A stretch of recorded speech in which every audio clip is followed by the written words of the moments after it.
بسم اللہ الرحمن الرحیم۔ السلام علیکم ورحمۃ اللہ وبرکاتہ۔ المسلم من سلم المسلمون من لسانہ ویدہ۔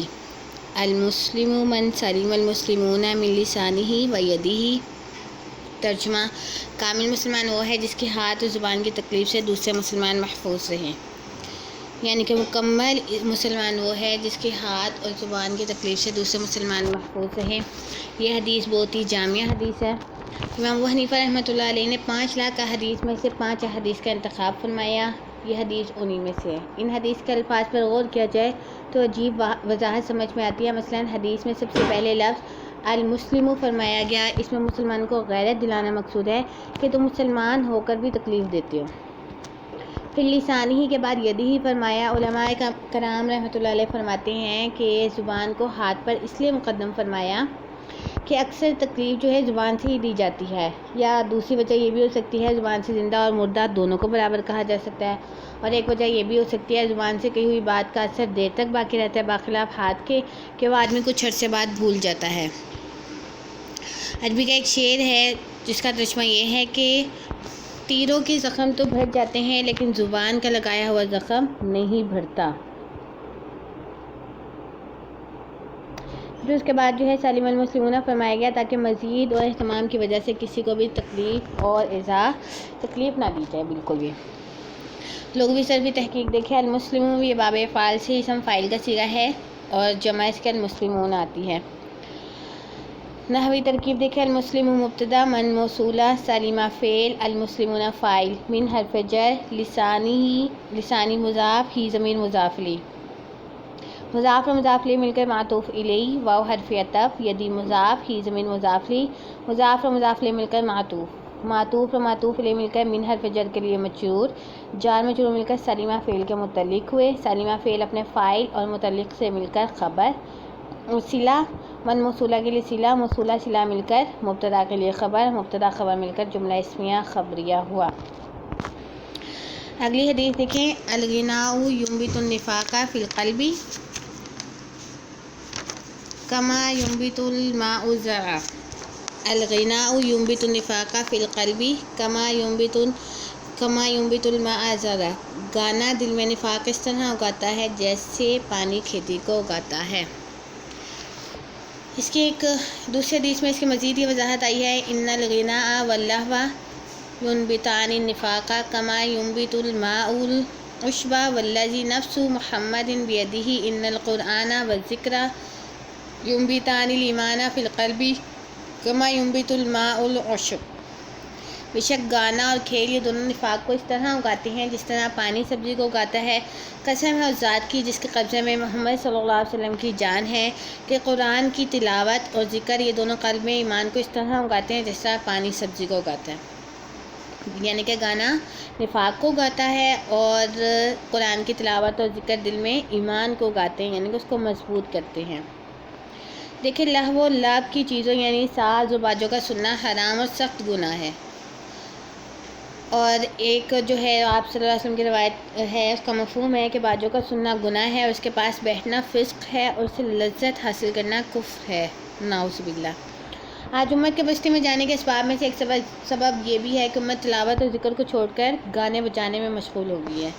علامہ ابن خلدون رحمۃ اللہ علیہ فرماتے ہیں کہ جتنی اسلامی سلطنتوں کو زوال آیا ان میں سے اکثر کا باعث یہی تھا کہ ان کے بادشاہ ناچ گانوں کی محفلوں میں شب و روز مصروف رہتے تھے۔ تو اللہ تعالیٰ ہمیں اس سے محفوظ رکھے، گانا سننے سے پرہیز کریں۔ اس کے علاوہ ایک دوسری حدیث میں بھی آتا ہے کہ گانا سننے والے مفہوم ہے کہ گانا سننے والے کے کان میں پگھلایا ہوا سیسا ڈالا جائے گا۔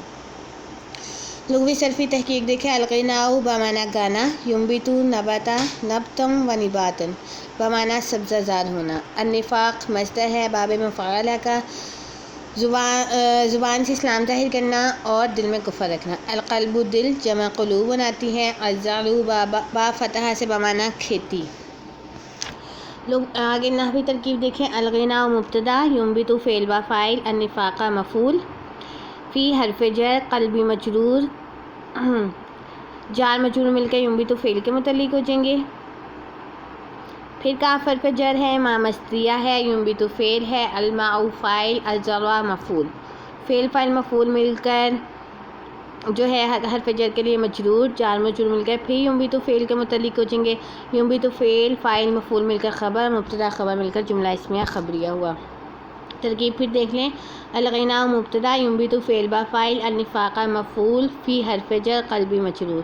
جار مجرور مل کر متعلق اول کر لیں گے ہم. ینبت فعل ہمارے پاس موجود ہے. کاف حرف جر ما مصدریہ ینبت فعل الماء فاعل الزرع مفعول. فعل فاعل مفعول مل کر حرف جر کے لیے مجرور جار مجرور مل کر پھر یہ ینبت فعل کے متعلق ہو جائیں گے. ینبت فعل فاعل اپنے دونوں متعلقات سے مل کر خبر مبتدا خبر مل کر جملہ اسمیہ خبریہ ہوا. اگلی حدیث ہے والمجاہد من جہد نفسہ فی طاعت اللہ. والمجاہد من جہد نفسہ فی طاعت اللہ. حقیقی مجاہد وہ ہے جس نے اللہ کی اطاعت اور عبادت میں اپنے نفس سے مجاہدہ کیا. مجاہد وہ ہے جس نے اللہ کی اطاعت اور عبادت میں اپنے نفس سے مجاہدہ کیا. اس حدیث میں فرمایا گیا کہ اصل مجاہد وہ ہے جو اپنے نفس امارہ کے ساتھ جہاد کرے. دیکھیں ہجرت کی 2 قسمیں آتی ہیں جس حدیث سے میں معلوم ہو رہی ہے، ایک ظاہری دوسری باطنی. ظاہری ہجرت تو وہ ہوگی نا کہ انسان ایک اپنا دین کی خاطر دین اسلام کی خاطر ایمان کو بچانے کی خاطر ایک جگہ سے دوسری جگہ چلا جائے. باطنی ہجرت جو ہوتی ہے آدمی اپنے گناہوں کی زندگی چھوڑ کر اطاعت کی زندگی اختیار کرے. محدثین فرماتے ہیں آپ صلی اللہ علیہ وسلم نے ارشاد اس وقت فرمایا جب صحابہ کرام ظاہری ہجرت کر رہے تھے. بعض علماء فرماتے ہیں اس حدیث میں تسلی ہے ان صحابہ کرام کے لیے جو عذر کی وجہ سے ظاہری ہجرت نہیں کر سکے تھے. ان کو کہا جا رہا ہے کہ اصل ہجرت گناہوں کو چھوڑ کر اطاعت کی طرف آنا ہے. تم اس کو کر کے ثواب حاصل کر سکتے ہو. اگر تم یعنی کہ ظاہری ہجرت نہیں کر سکے تو اپنے وطن میں ہی رہ کے اپنے گناہوں سے ہجرت کرو. یعنی کہ اپنے گناہ یعنی کہ جو گناہ تم سے گناہوں کو صرف کس کے لیے چھوڑ دو؟ اللہ کے لیے چھوڑ دو. یہ بھی تمہارے لیے کیا ہو جائے گی؟ ہجرت ہو جائے گی. لغوی صرفی تحقیق دیکھیں مجاہدین پوری طاعت صرف کرنا یعنی کہ پوری کوشش کر کے اللہ تعالیٰ کی اطاعت کرنا. جہادہ باب مفعلہ سے ہے بمعنی کوشش کرنا اور طاعتن بمعنی فرما بردار ہونا. نحوی ترکیب دیکھیں. المجاہد مبتدا من موصولہ جہادہ فعل با فاعل نفسہ مضاف ہو ضمیر مضاف لے. مضاف اور مضاف لے مل کر مفعول بھی فی حرف جر طاعتی مضاف لفظ اللہ مضاف لی. مضاف اور مضاف لے مل کر فی حرف جر کے لیے مجرور جار مجرور مل کر جہادہ فعل کے متعلق ہو گئے. جہادہ فعل اپنے فاعل مفعول اور متعلق سے مل کر صلہ موصول اور صلہ مل کر خبر مبتدا خبر مل کر جملہ اسمیہ خبریہ ہوا. المجاہد مبتدا من موصولہ جہادہ فعل با فاعل نفسہ مضاف ہو ضمیر مضاف لے. مضاف اور مضاف لے مل کر مفعول فی حرف جر طاعتی مضاف لفظ اللہ مضاف لے.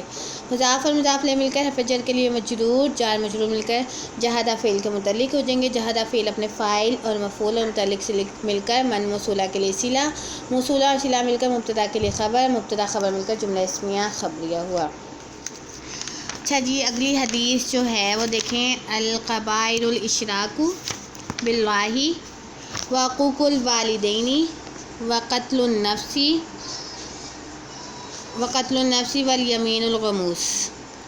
القبائر الاشراک باللہ وعقوق الوالدین وقتل النفس والیمین الغموس.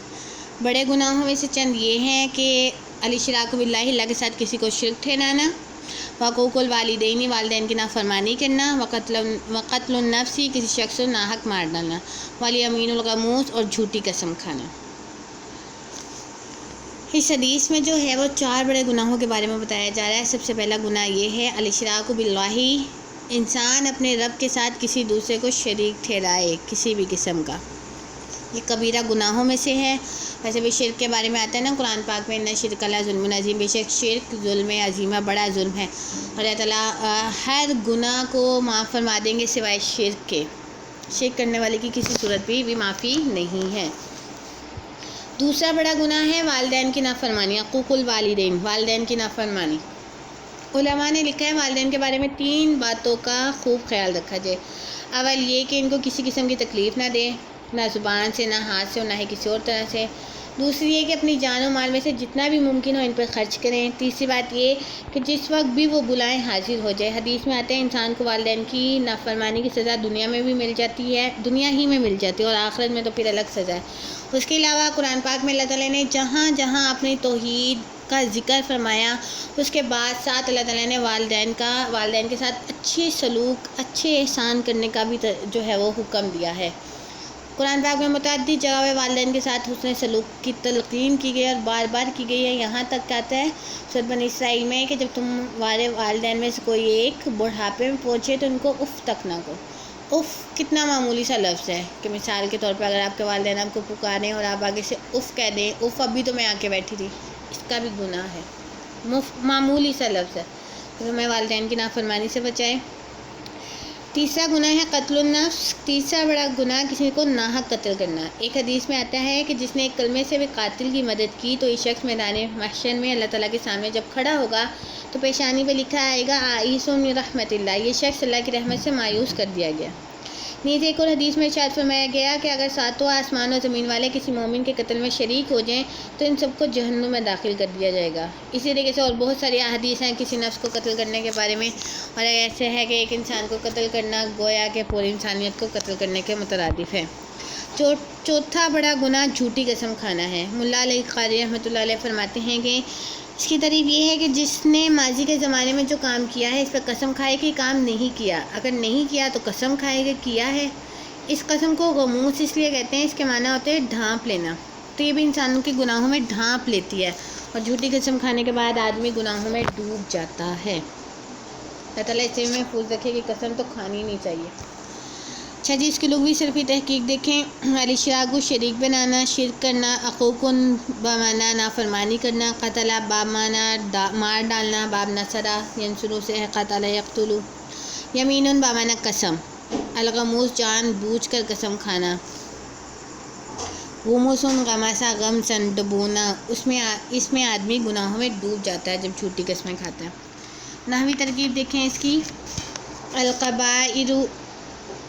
الکبائر مبتدا، الاشراک مصدر، بحرف جر، لفظ لا مجرور، جار مجرور مل کر اشراک کے متعلق ہو جائیں گے، مصدر کے متعلق، الاشراک مصدر سے مل کر معطوف الیہ، واو حرف عطف، حقوق مضاف، الوالدین مضاف الیہ، مضاف و مضاف الیہ مل کر معطوف اور معطوف الیہ، واو حرف عطف، قتل مضاف، النفس مضاف الیہ، مضاف و مضاف الیہ مل کر پھر معطوف الیہ بنیں گے، واو حرف عطف، الیمین موصوف، غموس صفت، موصوف صفت مل کر معطوف الیہ۔ اب یہ تمام معطوفات مل کر خبر بن جائیں گے، خبر اور مبتدا مل کر جملہ اسمیہ خبریہ ہوا۔ دیکھیں ایک جملے میں بعض دفعہ بہت سارے مضاف بھی آ جاتے ہیں، خبر بھی آ جاتی ہے، بہت سارے اس طریقے سے معطوف اور معطوف الیہ بھی آ جاتے ہیں۔ آپ ذرا اس کی ترکیب دوبارہ دھیان سے دیکھیں۔ سب سے پہلے جو ہم نے معطوف الیہ بنایا، الاشراک باللہ کو معطوف الیہ بنایا ہے، تو آگے جو سارے معطوفات ہیں اس کے لیے معطوف بن جائیں گے۔ دوبارہ دیکھیں ترکیب، الکبائر مبتدا، اشراک مصدر، با حرف جر، لفظ لا مجرور، جار مجرور مل کر اشراک مصدر کے متعلق ہو جائیں گے، اشراک مصدر کے متعلق ہو کر یعنی کہ معطوف الیہ۔ اب اس معطوف کے لیے آگے سارے ہم معطوف بنائیں گے، واو حرف عطف، حقوق الوالدین مضاف، حقوق مضاف، الوالدین مضاف الیہ، مضاف و مضاف الیہ مل کر یہ پہلے والے کے لیے معطوف بنے گا اور آگے والے کے لیے معطوف الیہ، وقتل مضاف، النفس مضاف الیہ، مضاف و مضاف الیہ مل کر پیچھے والے معطوف الیہ کے لیے معطوف اور آگے والے معطوف کے لیے معطوف الیہ بنے گا، والیمین الغموس، یمین موصوف، الغموس صفت، موصوف صفت مل کر یہ بھی معطوف اور معطوف لیتی ہے، تمام معطوفات مل کر خبر، مبتدا خبر مل کر جملہ اسمیہ خبریہ ہوا۔ 10th محض جتنی بھی احادیث آپ نے پڑھی ہے ان سب کا آپ نے ایک رجسٹر بنانا ہے، اس کے اندر جس طریقے سے آپ کو یہ بتایا جا رہا ہے ترجمہ، تشریح اور حدیث لکھنی ہے پہلے، اس کے بعد ترجمہ لکھنا ہے، اس کے بعد آپ نے تشریح لکھنی ہے، پھر اس کے بعد آپ نے لغوی صرفی تحقیق لکھنی ہے، اور اس کے بعد آپ نے جو ہے اس کی ترکیب لکھنی ہے۔ ایسے ہی آپ نے ایک رجسٹر پہ سارا کام اتارنا ہے، ذات الطالبین کا ایک رجسٹر بنانا ہے، اور پہلے سبق سے لے کر تک جتنے سبق ہوئے اور آگے جتنے ہم پڑھیں گے ان سب کا آپ نے ایک رجسٹر بنانا ہے، جو انشاءاللہ جب اسکول کھلیں گے انشاءاللہ اس کو جو ہے ہم کیا کریں گے، چیک کریں گے انشاءاللہ۔ السلام علیکم ورحمۃ اللہ وبرکاتہ۔